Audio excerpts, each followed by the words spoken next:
제목은 돌아갈 우리 인생. 그러면은 이미 여러분 감을 잡으셨죠? 어떤 감을 잡으셨어요? 죽어야 할 인생 좋습니다. 돌아갈 우리 인생. 그런데 오늘 우리 읽었던 본문에는 죽을 우리 인생 이렇게 말하지 않고 주께서 사람을 티끌로 돌아가게 하시고 말씀하시기를 너희 인생들은 마라 돌아가라. 너희 인생들은 돌아가라. 그냥 우리 성경에는 돌아가라. 너희 인생들 돌아가라. 그러는데 원문에는 한 단어가 더 있어요.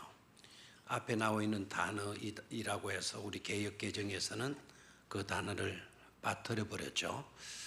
돌아가라 너희 인생들아. 우리 이제 개역개정에는 그렇게 번역되어져 있는데 Return to dust, O men of sons of men 이렇게 되어 있어요.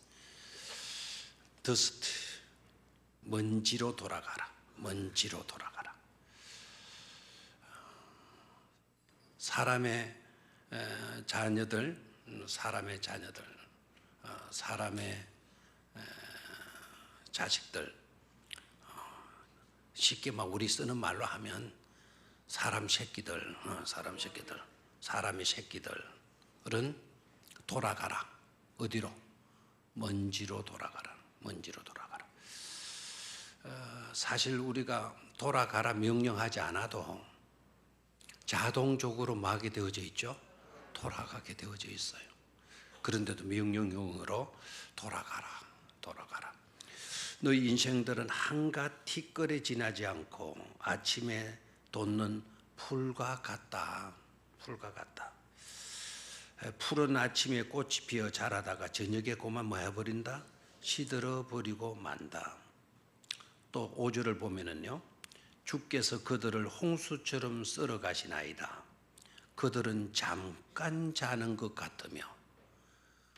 우리가 70을 살고 60을 살고 100을 살고 90을 살고 참 그렇게 사는데도 바둥바둥 얼마나 힘들게 삽니까? 그죠? 그렇죠? 그렇게 힘들게 사는데 그래서 그 인생이 참 지루하고 긴 것처럼 느껴지는데 3500년 전에 살았던 모세, 그 모세도 고백하기를 잠깐 자는 것 같다.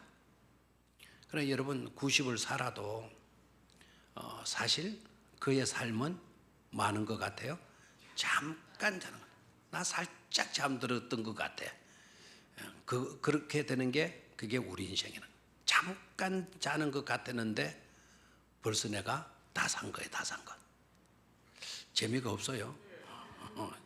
우리가 뭐 80을 90을 살고 100을 아이고 그 인생 그 어르신 굉장히 장수하셨어 이야기하지만 모세는 그거를 뭐라 그랬어요?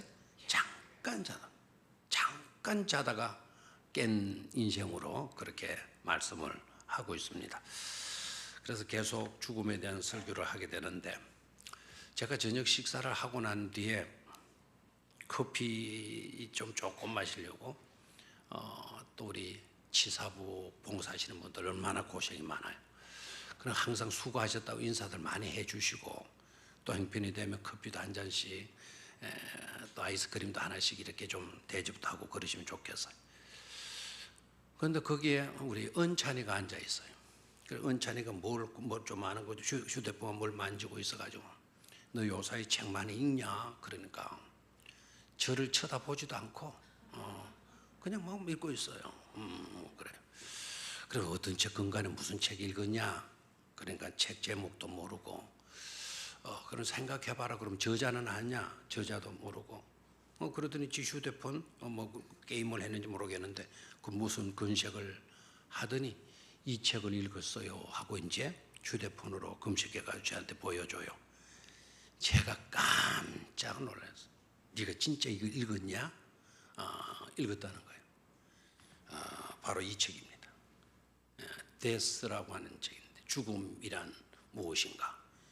셸리 케이건이라고 하는 이 사람 근간이 굉장히 유명해요. 에일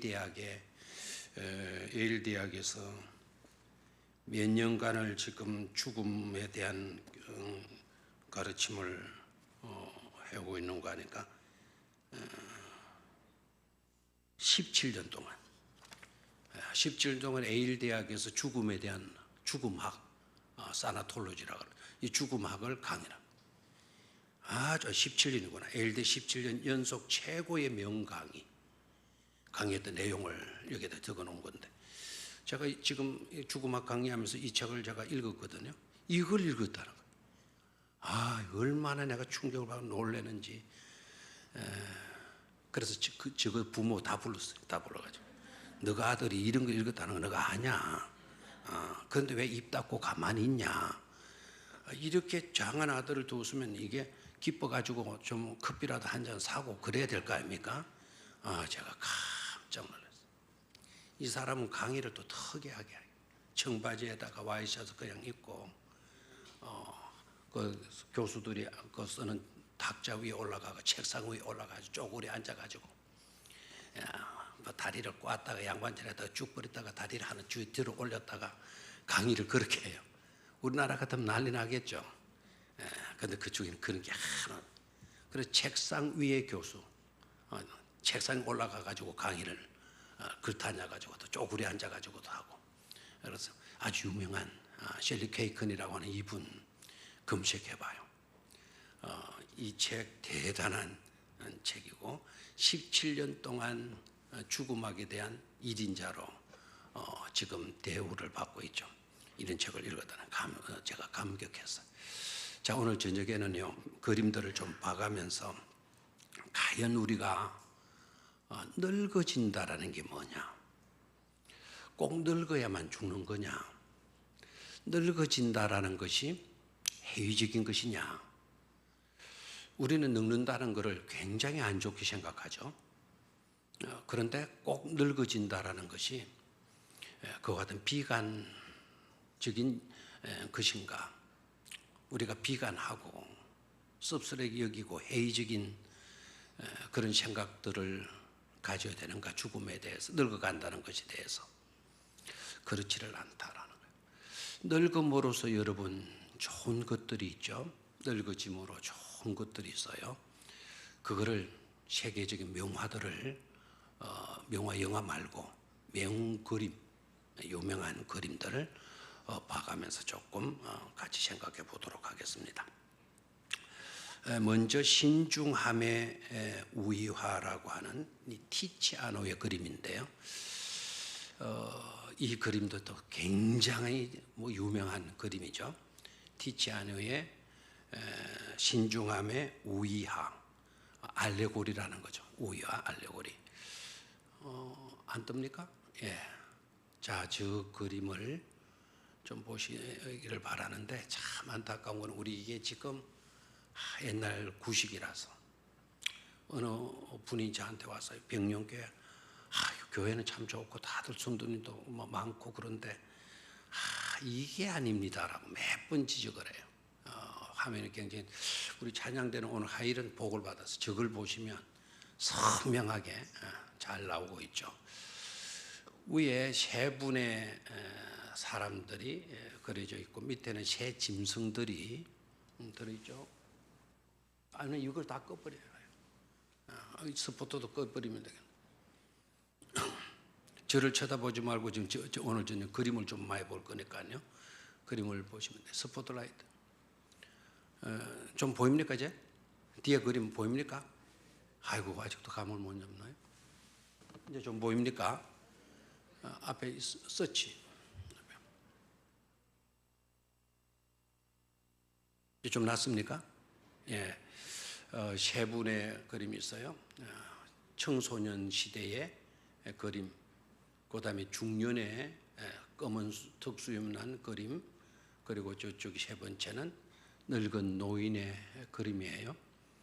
청소년 젊은이의 그림 밑에는 늑대가 그려져 있고, 그 다음에 중년의 사람 앞에는 사자가 그려져 있고, 저 노인, 그 모자, 붉은 모자를 쓴 노인 밑에는 잘 안 보이겠죠, 여러분들은. 개입니다, 개. 개를 그려놨어요. 인생의 세 시기를 나타내 보여주는 그림이에요. 그러니까 청소년기가 있고 중년기가 있고 노년기가 있다. 크게 우리 인생을 세 시기로 말할 수가 있다. 청소년의 시기는 늑대와 같은 시기이다. 야욕과 야망에 들떠있는 그와 같은 시기다. 중년에는 사자예요. 사자.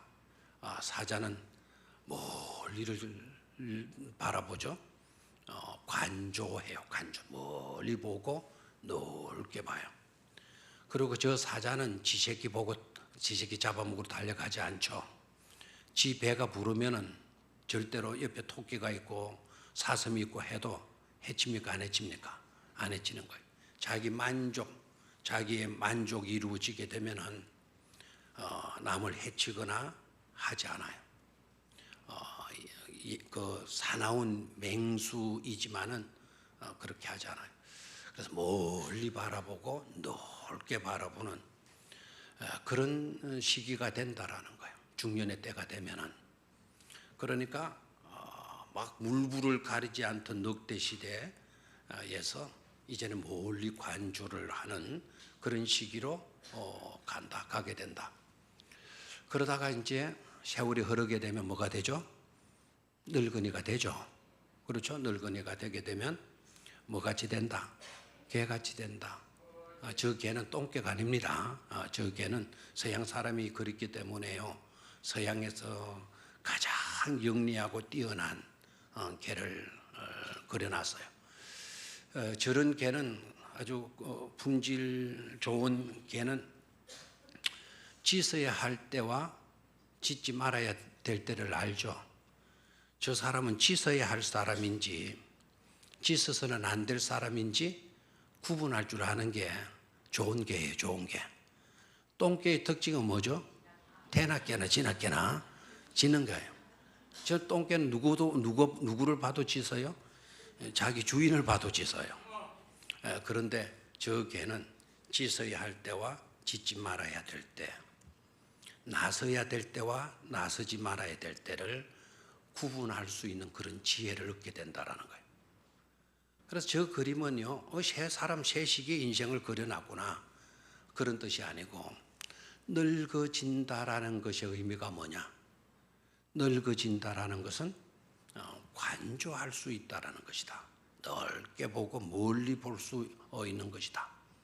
그리고 때를 분별할 줄 아는 지혜를 가지는 시기이다라는 거예요. 늙어진다라는 것은 그런 입장에서 보게 되면은 회의적이다, 회의적이지 않다. 오랜 연륜을 통해서 지혜를 터득하는 거예요. 그렇죠? 노년으로 접어든다라는 것은 인생의 의미를 제대로 깨닫고 제대로 살아갈 수 있는 그런 시기다라는 거죠. 우리도 많이 느끼잖아요. 아직 젊은이들은 잘 모르겠지만 중년이 넘어가고 노년기에 들어선 사람들은 지난 날을 회상해 보게 되면은 정말 어린 시대 때는 철부지 없이 까불었잖아요. 그렇죠? 철부지 없이 까불고 대나 깨나 그냥 행동하고 가볍게 지내고, 그러다가 중년이 들어서 약간 신중하게 되죠. 신중하게 되고, 그러다가 이제 노년이 되게 되면은 어떻습니까? 간조하게 되고 관용할 줄도 알고 포용할 줄도 알잖아요. 그렇습니까? 안 그렇습니까? 그러니까 물론 심리학자들은, 인체를 연구하는 의사들은 주로 그렇게 이야기하죠. 나이가 늙어지면 질수록 기가 없어져서 그렇다. 기가 없어져서 그렇다. 젊을 때는, 어릴 때는 막 기가 풀풀 살아나가지고 대나 깨나 덤벼든다. 그러나 나이가 들게 되면 기가 빠져가지고 화를 그렇게 내던 사람도 나이가 들어가면서 사람이 순해지더라. 그래서 늙어진다는 약해서 그런 것으로 생각하면 안 된다라는 거예요. 늙음을 통해서 많은 것을 좋은 긍정적인 요소를 터득했기 때문에 그렇다라는 거예요. 그래서 늙음도 아름다움이다라는 거죠. 늙음의 뭐라고요? 미학이다. 맞습니까? 예. 자, 그러면은 또 유명한 음악을 하나 좀 잠시만 감상을 좀 해보도록 하겠습니다. 오늘 저녁에 나오신 분들 정말 수지 맞았어요.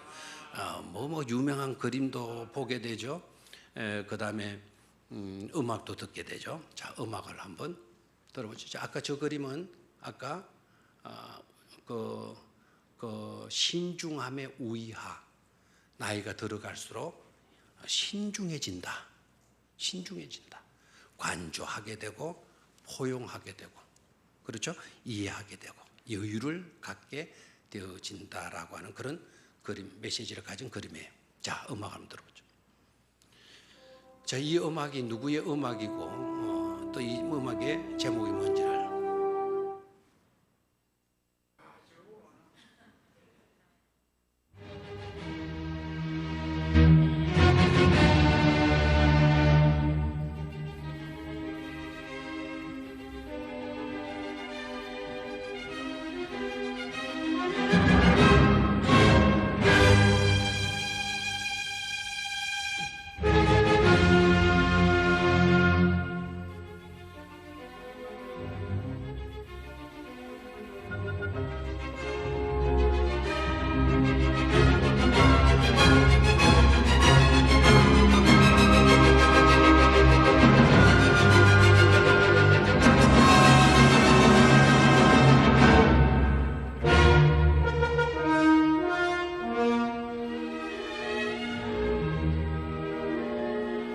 이러면 끝이었겠죠. 자, 집에 가서 들으시고 이제 저 음악 대단한 음악이죠. 관영하니 빠바바밤밤 나오다가 그 다음에 관영악기가 빠바바밤밤 빠바밤밤 뭐 이리 나가다가 그 다음에는 아주 현악기가 여린 소리로 쫙 음악이 나요. 그리고 그 다음에 빰빰빰빰빰빰빰빰빰빰빰빰빰 알죠? 그 노래 우리 찬송가에도 들어있죠. 그 노래가 나와. 그래서 저 음악의 클라이막스가 어디 있냐면 빠바바밤 내가 잘못했나? 빠바바밤 빠바밤 빠바밤 뭐 이렇게 나가는 관현악기 딱 나가다가 현악기로 딱 넘어가는 그 순간에 숨이 딱 죽어져야 돼. 근데 비싸게 돈 주고 저 음악 교향악 들으러 들어갔는데 그 클라이막스의 그 음악의 그 기쁨을 딱 느끼려 하는데 꼭 그럴 때 그 중요한 클라이막스 때 많은 사람이 나오는 거 아니야? 그 재채기 하는 사람. 그리고 그때 또 전화벨이 딱 울리게 만들어. 막 그렇게 돼 기분 잡치죠. 젊었을 때는요 그러게 되면 어떤 놈이야 막 하고 그냥 막 뒤를 돌아봤더니 씩씩거리고 말이에요. 비싸게 돈 주고 음악 감상하러 돌았는데 이게 뭐냐고 그냥 막 야단하죠. 그 중요한 순간에. 근데요 나이가 들어서 한 60쯤 되어서 베토벤의 교향구변 합창이라고 이름 지어지는 그 음악을 감상하러 간 거예요. 하는데 오늘은 제발 기침하는 사람이 없기를, 오늘은 제발 휴대폰 울리는 사람이 없기를, 또 오늘은 제발 그 뭡니까 와이파이 이런 거 터져가지고 막 그냥 뭐가 메시지 돌아오고 그런 게 없기를 딱 기대하고 갔는데 빠바밤밤 빠바밤밤 또 나가고 이제 현악기가 짜라라 나오려고 하는데 또 뭐가 나옵니까? 에헤치 하는 거야. 뭐 그냥 뭐 기침을 하는 거야. 또 기분이 잡치잖아요. 근데 60대가 되면은요 기침하는 그 사람이 밉질 않은 거예요. 그리고 팔짱을 탁 끼고 이야 아름답구나. 이거야말로 멋진 합창이구나. 이거야말로 뭐라고요? 합창이구나. 기침 소리도 들어간 뭐라고요? 합창이구나. 옛날에는 그렇게 이 귀한 음악 감상하는 건 이게 뭐야 이렇게 나오다가 나이가 들게 되게 되면 그 중요한 클라이막스에 기침을 해도 그것이 다 뭐가 되더라? 이해가 되더라. 합창으로 오히려 이거야말로 멋진 합창이 아니냐라는 것으로 이해하고 그렇게 한 사람을 뭐 하게 되더라? 포용하게 되더라 이거예요. 딱 이유는 하나예요. 그 사람이 뭐 했다는 거죠? 늙었다는 거예요. 늙었다. 늙어졌다. 늙어짐의 의미를 알겠습니까? 그러니까 늙어지면 졌다라는 이거를 회의적으로 보지 말자 이거예요. 늙었기 때문에 관조할 수 있고, 늙기 때문에 여유를 가질 수가 있고, 늙었기 때문에 포용할 수 있는 그런 사람이 될 수가 있다라는 거예요. 신앙생활에도 여러분 마찬가지예요. 막 감비기시 할 때는 열정이 뛰어나. 그래서 정의를 부르짖고 공의를 부르짖어요. 그것은 틀린 것이요 라고 큰 소리를 해요. 신앙의 연조가 점점 깊어지고 신앙이 믿음이 성숙되면 될수록 어떤 사람으로 나타나게 된다? 관조하게 돼요. 멀리 바라보고 넓게 바라볼 수 있는 그런 사람이 되는 거예요. 신앙 연조가 높아지고 신앙이 성숙될수록요, 이해할 줄 알고 관용할 줄 알고 포용할 줄 알아요. 믿음 좋은 사람, 믿음이 점점 커지고 성숙한 사람은요, 조급하거나 다급해하지 않아요. 큰 위기적인 상황 앞에서도 뭐를 가질 수가 있다? 여유를 가질 수가 있다라는 거죠. 아시겠습니까? 그래서 늙음 자체도 우리 신앙인들은 죽음도 긍정이면 부정이면 있지만 적어도 믿음의 사람들은 죽음을 부정으로만 봐서는 안 된다. 뭐로 볼 수 있어야 된다? 긍정으로도 볼 수 있어야 된다. 아시겠습니까? 늙음도 늙어진다라는 거 정말 힘들잖아요. 하루하루가 다르죠. 젊었을 때는 전혀 생각지 못했던 것들이 나이가 들어가면서 아이고 허리야, 아이고 다리야, 발이야 그러잖아요. 우리 어릴 때 우리 어머니 앉았다가 일어나실 때 아이고 허리 하면서 바로 일어서지 못하고 하면서 일어서던 그 모습들이 기억나는데 지금 제가 그러거든요. 그렇죠? 이 늙어진다라는 건 그런 입장에서 보게 되면 서글픔이 될 수가 있어요. 그런데 늙음에 뭐도 있다? 미학도 있다. 늙음 속에 뭐도 있다? 아름다움도 있다라는 거예요. 그래서 늙어진다라는 거를 꼭 비관하지 말고 우리 믿음의 사람들은 늙어짐 자체도 뭐로 볼 수 있어야 한다. 긍정으로 볼 수 있어야 된다라는 거죠. 드디어 우리가 철이 들어간다 이렇게 생각해도 좋겠습니다. 자, 역시 티ziano의 그림인데 인생의 새 시기라고 하는 제목이 붙어있는 그림입니다. 이 그림도 한번 보죠. 아주 아름다운 그림이에요. 그렇죠? 아주 아름다운. 이 불을 좀 꺼야 나오나? 이 그림은 그래도 선명히 좀 잘 나오는 편이죠. 자, 이 그림 속에서도요, 인생의 새 시기를 나타내 보여주고 있어요. 저기 천진난만한 어린아이들이 서로 부둥켜 안고 자고 있죠. 만약에 여러분들이 지금 저렇게 옆에 와서 누가 덩어리에 엎드려가지고 잔다 그러면은 가만히 있겠어요? 바로 확 빼겠고 막 때리고 밀어내고 그러겠죠. 한 놈은 저 나무대기 거기도 올라가가지고 그 자고 있는 아이 다리 밟고 지는 또 기어 올라가려고 저렇게 하고 있어요. 천진난만한 어린이의 세대가 있어, 시기가 있어. 인생의 새 시기예요, 그죠? 자, 왼쪽에는 아름다운 여성과 남성이 뭔가 속삭이고 있죠. 손에는 피리를 들고 있고요. 그러니까 저 시기는 젊음의 시기, 로맨틱한 그런 시기가 되어지겠죠.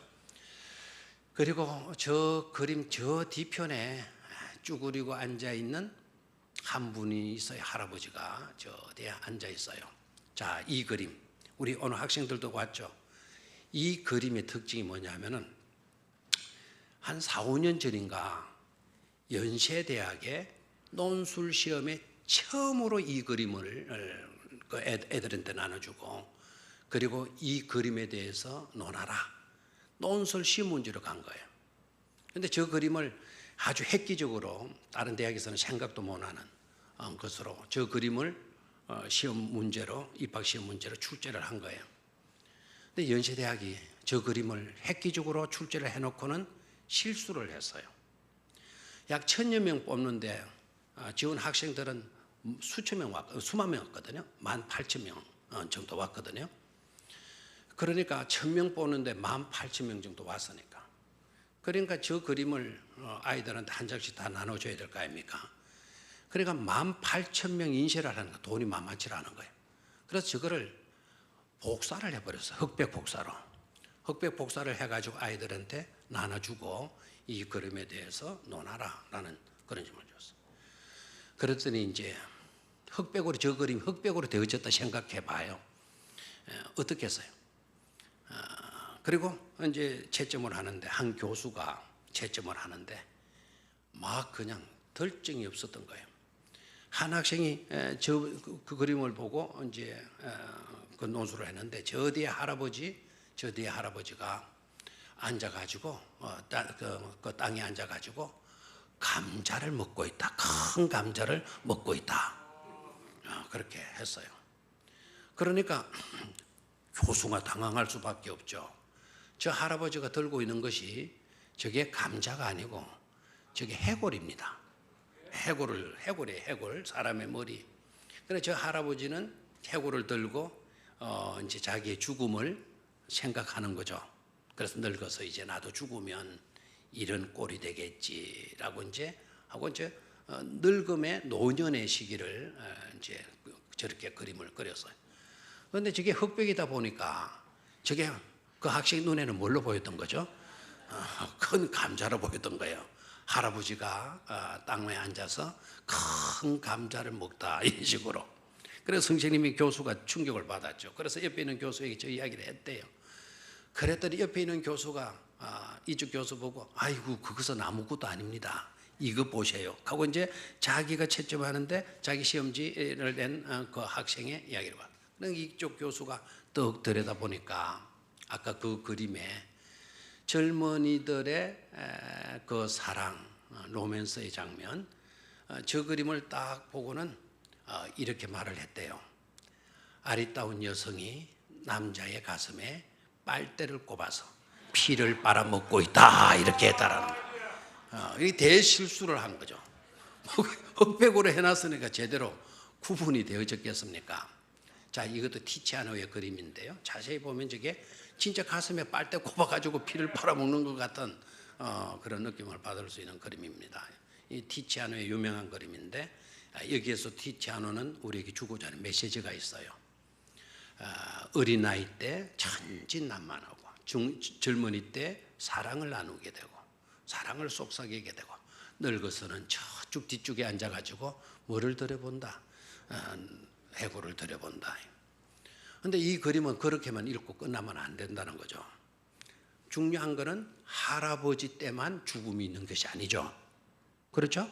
그런데 이 어린아이 때나 어린아이는 어린이어서 그러겠죠. 젊은이 때에는 자기 곁에도 해골이 있어야 되는데 그 해골을 자기 곁에 있는 줄을 생각을 못하고 저쪽 멀리에 있는 것으로 저 늙어지게 되면 그때서 죽음이라는 것이 찾아오게 되는 것으로 잘못 판단하고 있다라는 것을 저 그림이 지금 우리에게 말해주고 있는 거예요. 아시겠습니까? 이해가 돼요? 그러니까 화가들이요 그림 뭐 그냥 물감 갖다 칠하고 종이 있으니까 갖다 칠하고 뭐 이런 것이 아니라는 겁니다. 저 속에는 철학이 있고 심리학이 들어가 있고 인생의 이야기가 저 속에 들어가 있죠. 자, 이제는 이제 이탈리아로 좀 가겠는데요. 이탈리아의 피렌체라고 하는 데가 있어요. 피렌체 피사탑이 있는 그곳에 가게 되면은 산타 마리아 노벨 성당이 있어요. 노벨라 성당이 있는데 산타 마리아 알죠? 세인트 마리아, 성 마리아 노벨라 성당이 있는데 그 성당의 특징이 뭔가 하니까 저 성당의 특징은 삶과 죽음에 대한 성찰이 이루어지는 그런 곳이에요. 저 그림 말고 저 그림 조금 있다가 요 그림 말고 마사초 됐어요. 자, 저 마사초 성삼위일체 그림이 있어요. 오늘 여러분 굉장한 도전을 하는 겁니다. 지금 그 노벨라 성당 안에 들어있는 세계적인 그림이에요. 근데 저 그림은 서양 미술사의 교과서적인 작품이다. 텍스트북과 같은 그런 작품으로 알려져 있는 그림이에요.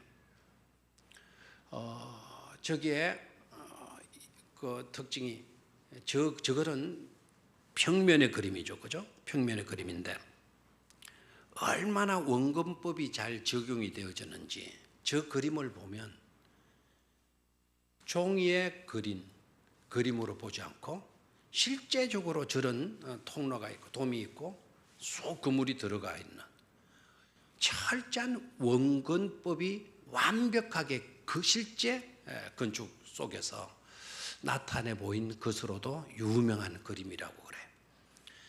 저기 성삼위 하나님이 저 예수님의 그 십자가 상에 나타나고 있는데 제가 저 그림을 이야기하려고 하는 게 아니고 죽음에 대한 설교니까요.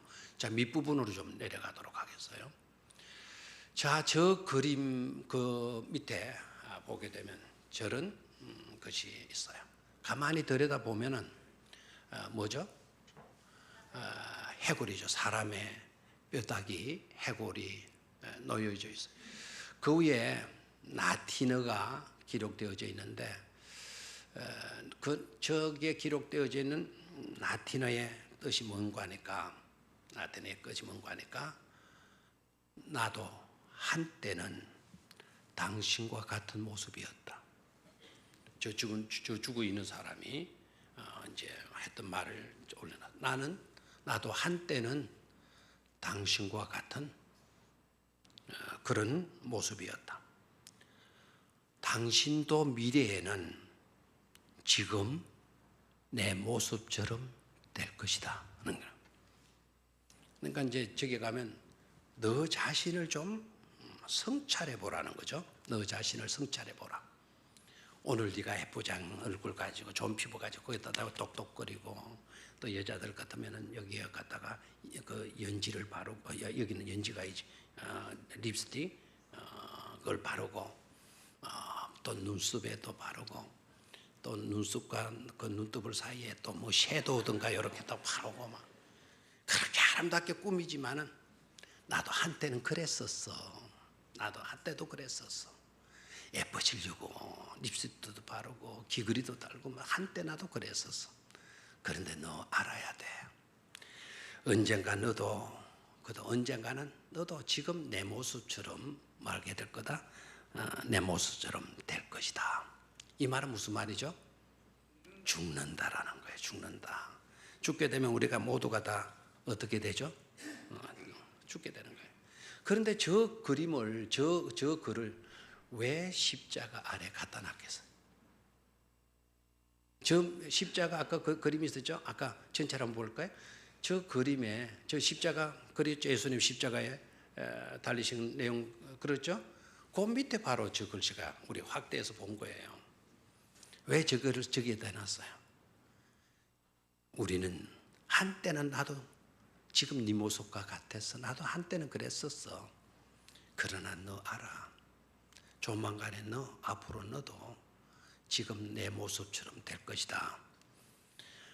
그러니까 죽는다라는 사실을 네가 인지를 해라. 죽는다라는 것을 네가 좀 생각하고 의식하라. 그런 의미로만 한 것은 아니겠죠. 그러니 예수 그리스도의 십자가를 믿어야 된다라는 거죠. 아멘입니까? 이렇게 뼈다귀로 가. 그렇지만 예수 그리스도를 믿게 되게 되면 뼈다귀로 비록 네 눈에 지금 비추고 있지만 내가 다시 뭐하게 된다? 부활하게 된다라는 것 아닙니까? 아멘입니까? 그래서 저 그림은 왜 교과서적인 그림이라고 그런 거 하니까 저 그림이 바로 르네상스를 대표하는 그림이에요. 자, 르네상스 그림 많이 들어봤죠? 르네상스 시대 많이 들어봤죠? 그럼 르네상스 시대는 무슨 시대냐? 그 르라고 하는 말은 다시라는 뜻이거든요.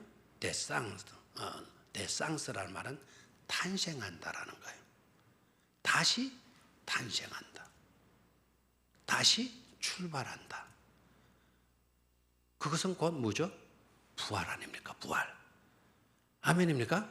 그래서 초라한 뼈다귀 해골로 내가 이렇게 있지만 예수 그리스도의 죽으심과 예수 그리스도의 속죄함의 은총으로 인하여서 우리 모두는 뭐 하게 된다? 부활하게 된다라는 거예요. 다시 태어나게 된다라는 그런 메시지를 주고 있는 유명한 그림이죠. 좋아요, 안 좋아요? 그러면 이제 저 그림을 보고 여러분 마음속에 이런 생각도 들어야 돼요. 올 겨울 아니면 올 여름에는 내가 꼭 이탈리아로 날아가야 되겠다. 이탈리아 가가지고 꼭 어디로 가야 되겠다? 피렌체로 가야 되겠다.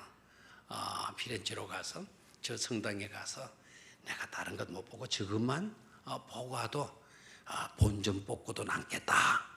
이런 반응이 좀 일어나야 될 줄로 믿습니다. 저는 해도 무덤덤하게 있고 아이고 그냥 저거 그런가 보다 하고 지나가면 안 되겠죠. 맞아요. 좀 다른 데 엉뚱한 데 그냥 가사지 말고 저런 데 꼭 한 번씩 가볼 수 있게 되기를 바래.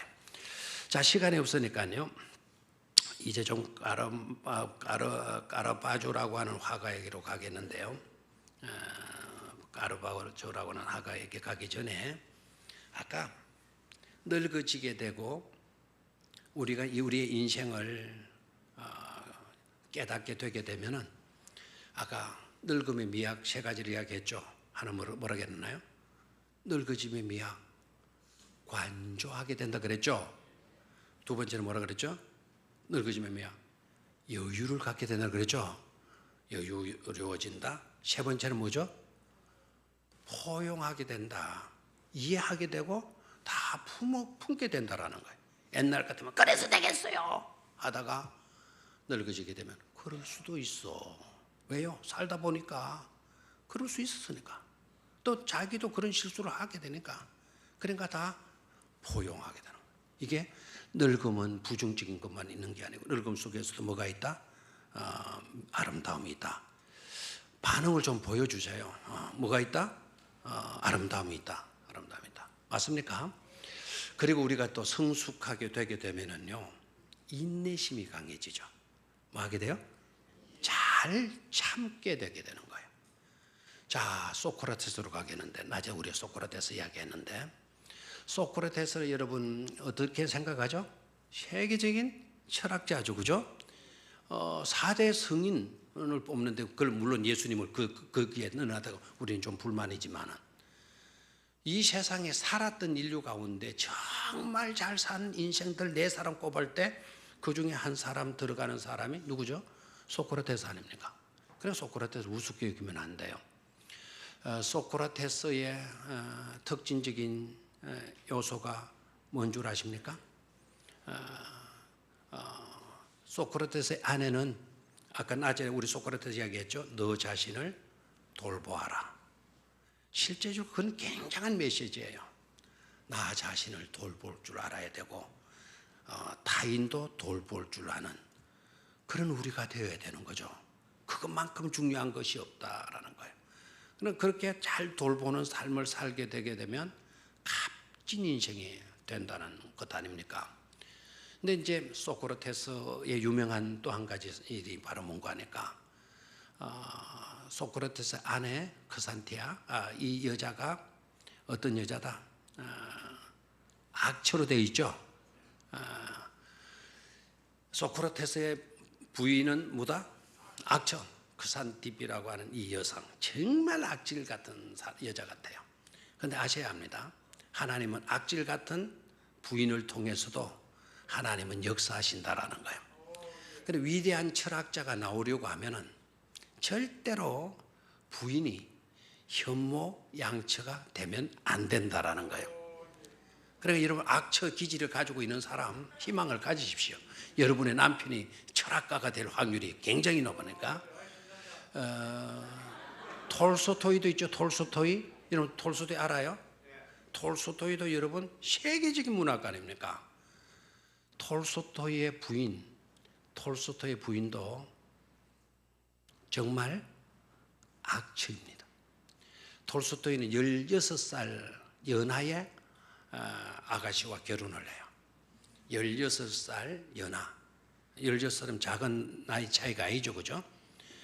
케일 케골이 16살 나이 차이였는데 정말 재밌게도 톨스토이도 16살 아래의 여성하고 결혼을 해요. 둘이가 이제 나이 차가 그만큼 나고 했으니까 또 톨스토이가 그렇게 사랑해가지고 결혼을 한 거죠.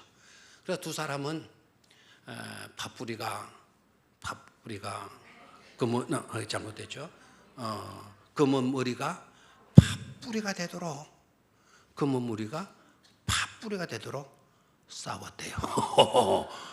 이 부부의 특징은 검은 머리가 팥뿌리 되도록 매일같이 뭐 했다는 거예요?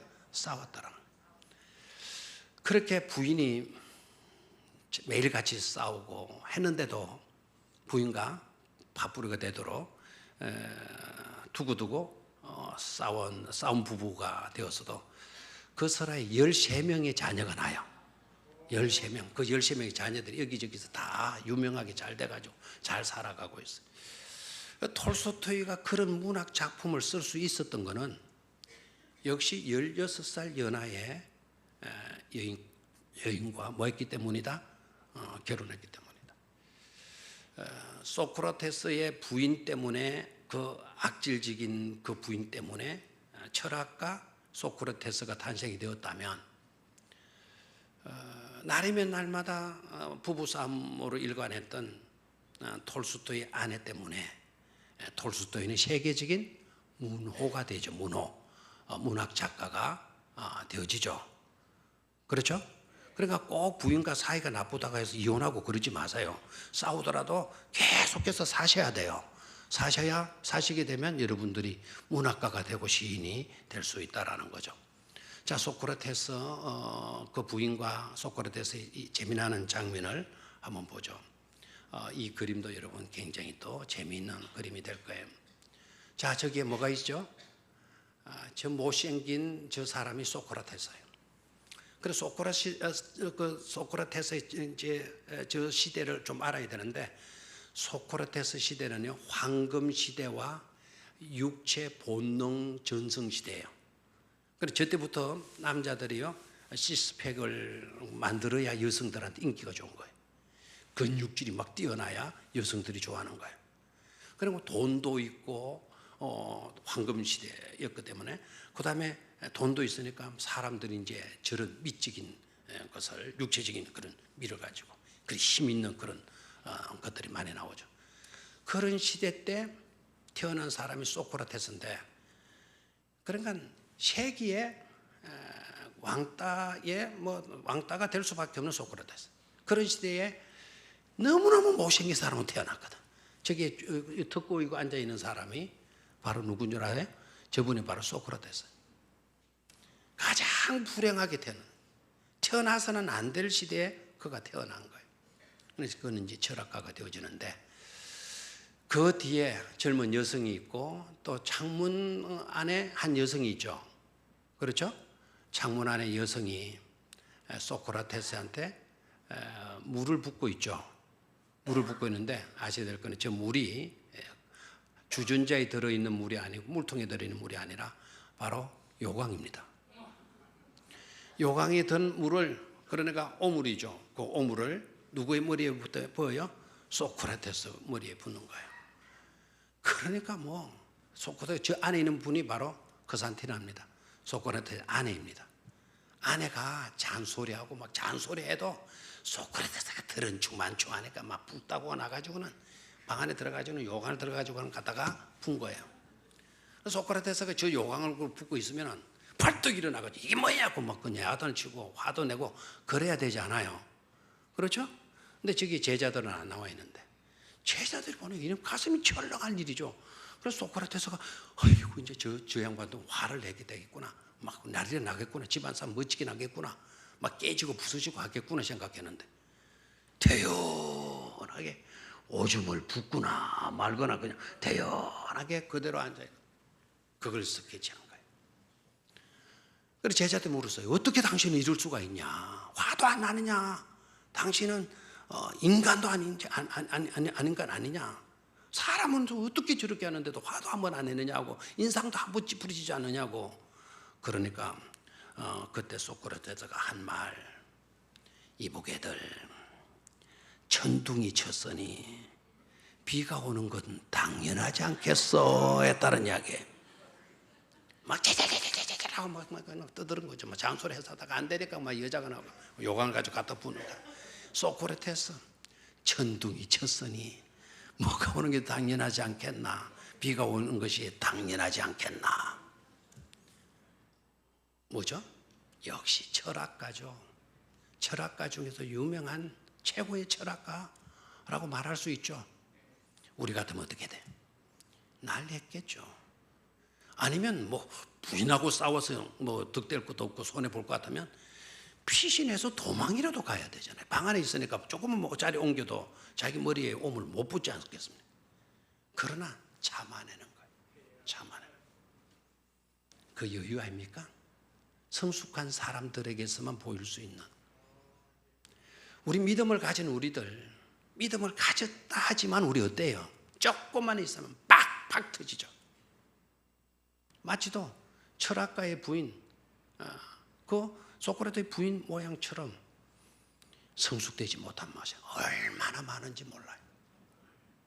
저와 여러분들은 좀 신앙의 연조를 더해 갈수록 평신 아무 신분 직분이 없다가 집사가 되고 권사가 되고 장로가 되고 전도사가 되고 목사가 되고 하거들랑 저런 여유, 저런 너그러움, 저런 포용성, 인내할 줄 아는 그런 우리가 되어야 될 줄로 믿습니다.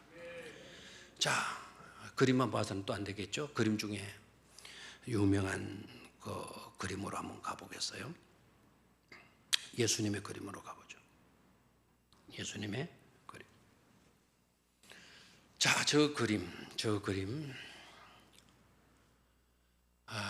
그림이 어떤 그림인가 하니까 배신당하는 예수님에 대한 그림이에요. 뭐 당하는 그림? 배신당하는.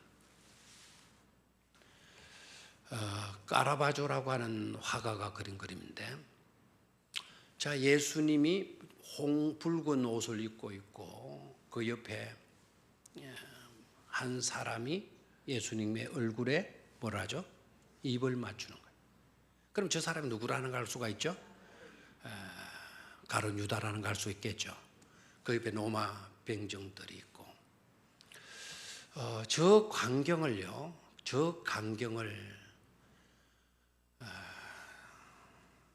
주시하는 또 한 사람이 있는데, 저 모자를 쓴 병사 뒤편에 있는 저 남성 표시나죠? 저 남성이 누구냐? 예수님의 뭐 제자 베드로냐 뭐 여러분하지만 저 남성이 누구인가 하니까 가르바조, 저 그림을 그린 자기 자신이에요. 그래 저 사람이 가르바조인데요. 저 사람이 그 광경을 자기가 그리면서 지가 들여보는 것으로 되어져 있어요. 저 그림의 메시지가 뭐냐요?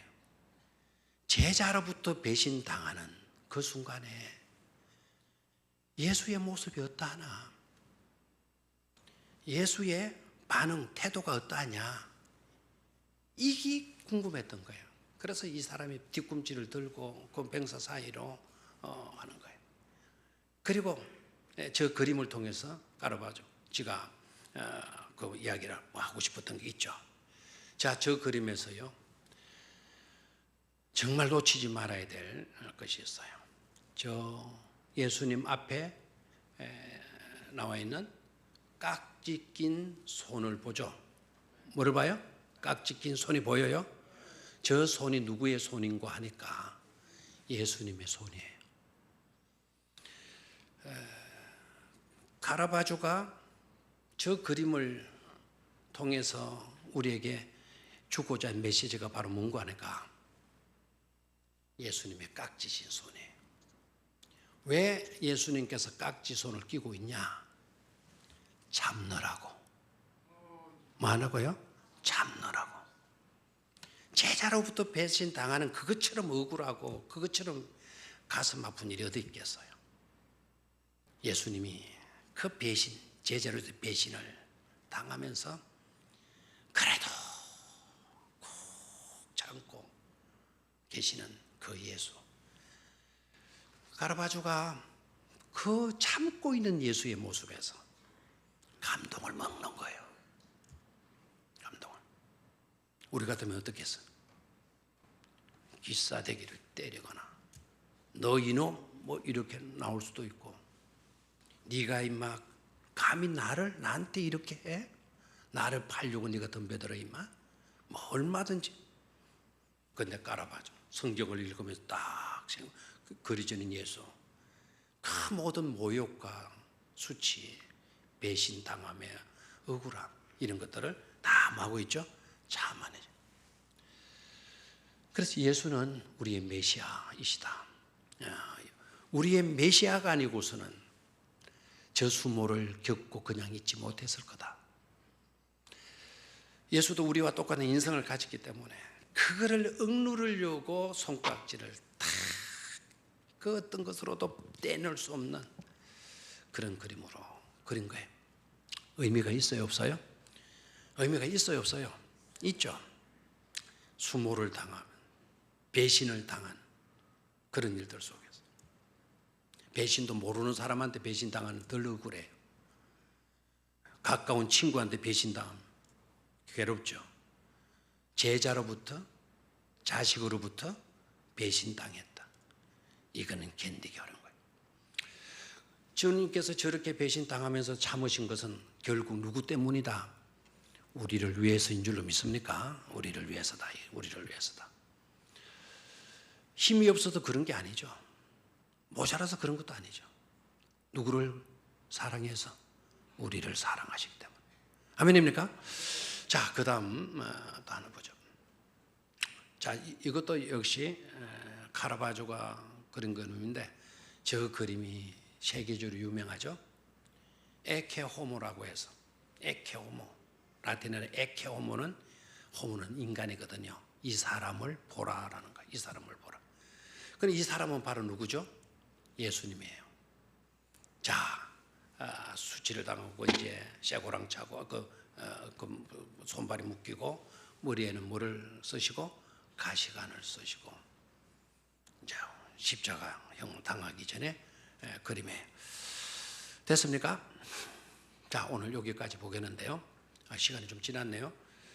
에케오모, 이 사람을 보라. 그리고 예수님이 이제 저 광경 입고 난 뒤에 채찍 맞고 그리고 옆구리에 장 찔리고 십자가에 달려서 피 흘려 죽으시죠. 맞죠? 저렇게 죽음으로 끝나는 종교가 아니라니까요. 그 죽음 뒤에 뭐가 있다? 부활이 있다.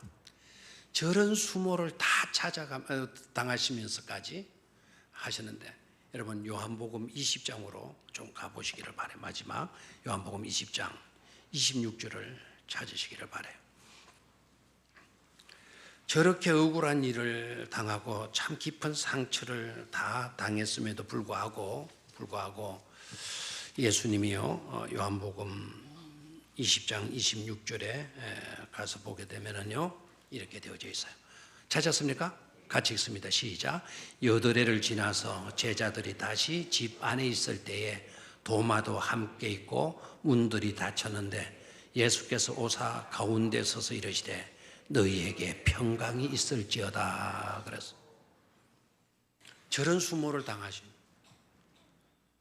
온갖 수치와 온갖 고통과 온갖 고초를 다 당하셨지만 우리 주님은 죽음을 정복하고 다시 3일 만에 뭐 하셨어요?